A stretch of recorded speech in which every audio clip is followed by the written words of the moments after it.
Dacă ar fi să recomand un singur lucru pe care să-l îmbunătățești și care ulterior să te ajute să îți atingi mai ușor obiectivele, acesta ar fi să îți crești nivelul de energie vitală. Ce e interesant la energia asta este că nu poți să o cumperi de la magazin, deși există. Pot să-ți explic într-un mod foarte funny legea compensației. Joc fotbal în două locuri diferite. Ca să începem anul ăsta frumos, o să vreau să pun și mai multă presiune pe mine și o să zic ce provocări mi-am dat pentru 2026. Fac asta pentru că nu am glumit deloc când te-am invitat să vii alături de mine în călătoria pe care am început-o când am lansat canalul ăsta de YouTube. Consider că timpul este cea mai prețioasă resursă pe care o avem și o să trec direct să zic cele 3 provocări pe care mi le-am lansat anul ăsta. Prima este că vreau să duc canalul ăsta de YouTube la minim 1000 de abonați până la sfârșitul anului. Știu că pentru unii pare foarte puțin, dar dacă te uiți la genul de conținut pe care eu vreau să-l fac și faptul că este adresat doar românilor și nu are deloc parte de entertainment sau bucătărie, că astea sunt canalele care au cele mai multe vizualizări, nu este chiar atât de ușor să ajungi la 1000 de abonați. Cea de-a doua provocare este că vreau să cresc comunitatea de pe platforma School până la 300 de membri.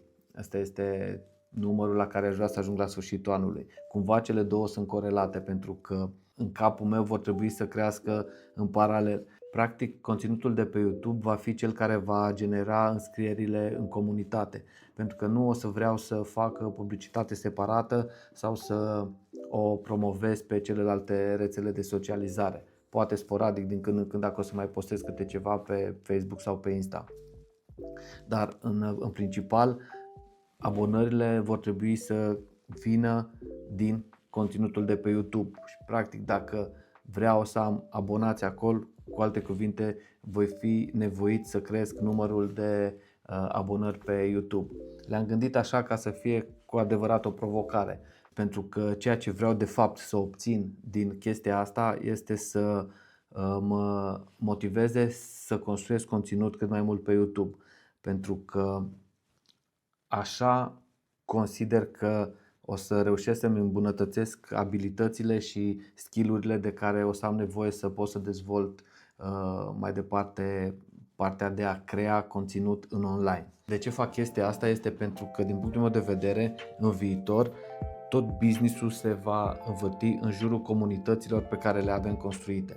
Și cu cât începi mai repede să-ți construiești o comunitate sau cu cât vei reuși să dobândești abilitățile necesare de a putea comunica în online, în interiorul unei comunități, cu atât vei reuși să-ți dezvolți business-urile mai repede sau să îți susții business-urile pe termen lung. Nu vorbesc de marile business-uri, vorbesc de business-urile de prestări de servicii sau de business-urile care depind de comunități locale sau de business-urile care țin cumva mai mult de partea de imagine personală. Iar cea de-a treia provocare, și asta este cumva diferită față de celelalte două, vine ca suport pentru mine și suport pentru a putea să le duc pe celelalte două mai ușor. Și se referă că îmi doresc să fac mai mult sport decât am făcut până acum. Și de ce zic că e diferită de celelalte două? Pentru că asta este direct responsabilitatea mea. Dacă la celelalte nu pot eu să dau click, să mă abonez sau să intru într-o comunitate, aici, la cea de-a treia provocare, este direct în controlul meu. Iar nivelul la care vreau să ajung este să îmi păstrez cele 2 zile de fotbal pe săptămână, la care să mai adaug încă minim 3 de activități intense, indiferent cum vor fi ele, că va fi sală sau că voi face acasă sau indiferent. Și de ce zic că asta este suport pentru celelalte două? Pentru că dacă ar fi să aleg un singur lucru pe care să îl îmbunătățesc și care consider că m-ar ajuta cel mai mult în atingerea obiectivelor sau în atingerea provocărilor pe care ni le setăm, acel lucru ar fi nivelul de energie. Dacă reușești să te menții la un nivel de energie cât mai ridicat, îți va fi mult mai ușor să faci activitățile necesare tuturor obiectivelor. Deci, practic, consider că nivelul de energie este direct proporțional cu nivelul de îndeplinire al obiectivelor. Dacă vrei, te provoc să faci o analiză a activităților tale în spate și să îți analizezi nivelul de performanță corelat cu nivelul energiei din momentul acela. Eu am făcut exercițiul ăsta și mi-am analizat perioada între 35 și 45 de ani, pentru că cumva înainte de 30 de ani nu este atât de relevant. Nivelul de energie se îmbunătățește destul de mult, indiferent de ceea ce facem noi. Dar după o anumită vârstă, nivelul de energie depinde și este corelat cu activitățile pe care le facem. Dar dacă ar fi să te uiți, este și cel care îți dictează performanțele. Și analizând perioada dintre 35 și 45 de ani, practic vârfurile în care am fost cel mai productiv, în care am generat cele mai multe venituri, în care am avut cele mai bune performanțe, au fost și perioadele în care nivelul meu de energie era cel mai ridicat. Pentru că aveam o condiție fizică mult mai bună, pentru că alimentația era mai controlată, pentru că.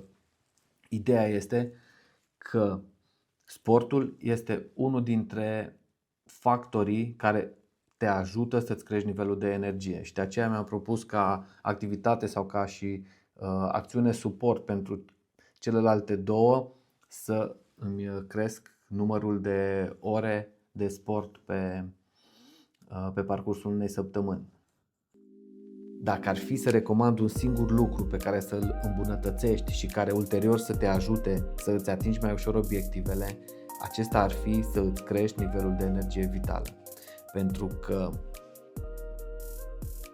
nu este suficient să știi ce să faci și cum să faci, cel mai important lucru este să poți să pui în practică.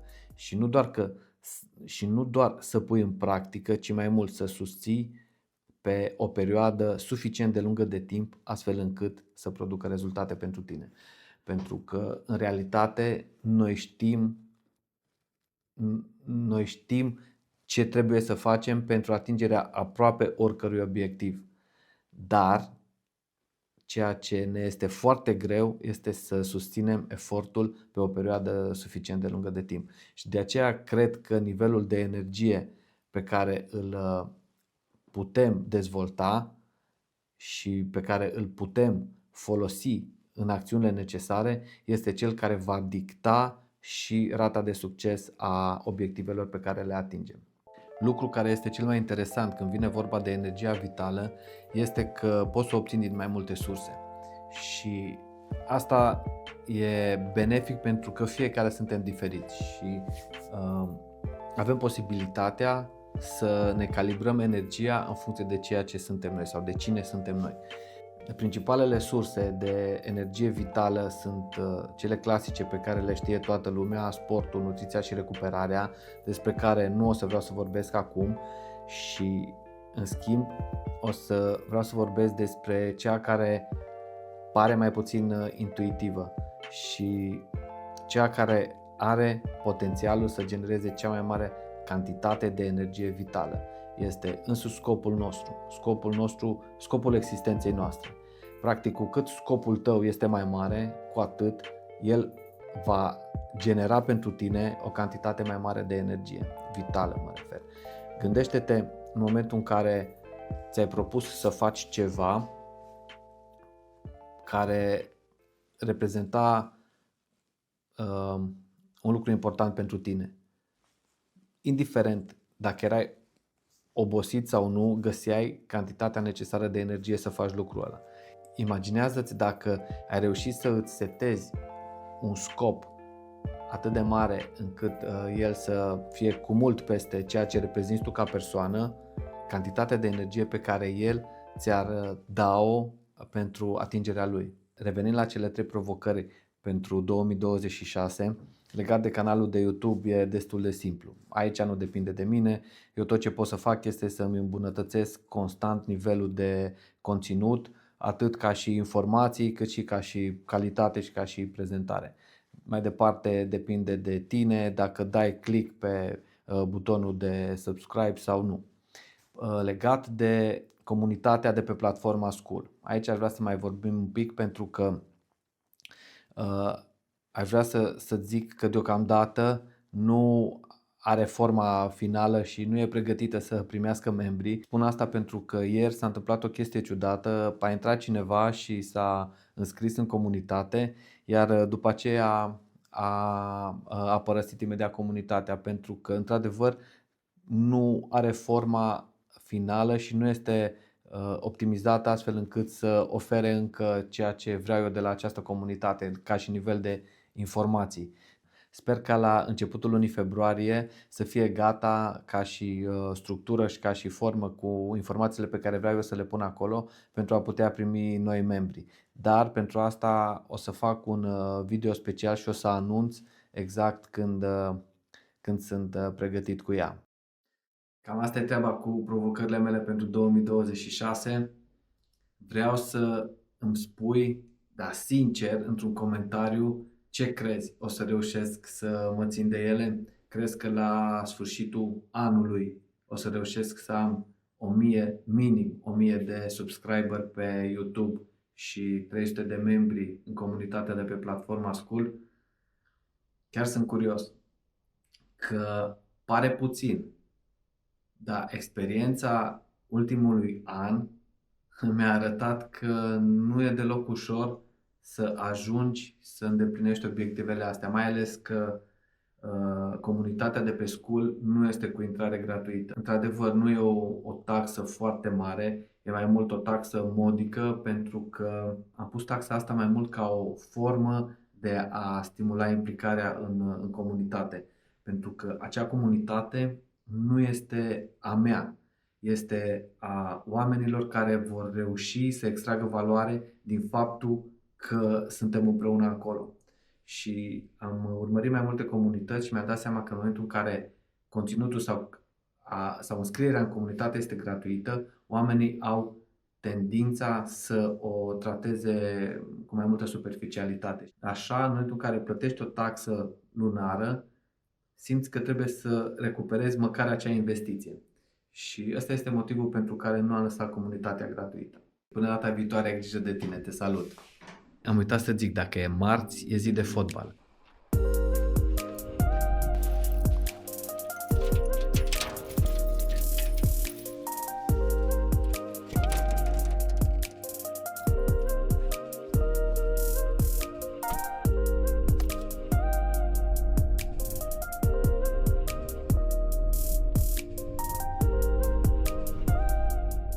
Mi-am dat seama că pot să te explic într-un mod foarte funny legea compensației.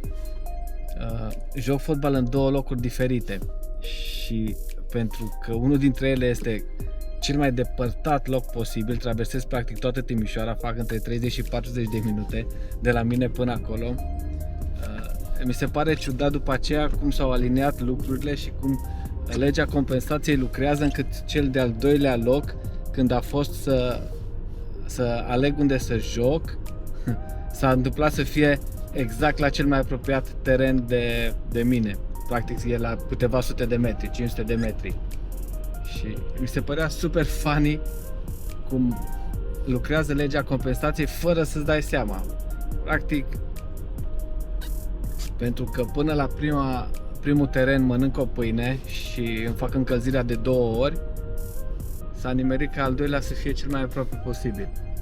Așa că te sfătuiesc să ai grijă ce faci în viață, pentru că nimic nu rămâne neplătit. Asta e marți, e zi de fotbal. Nu Champions League, ci grupul nostru de tinere speranțe la pensie. Hai, ne vedem după meci.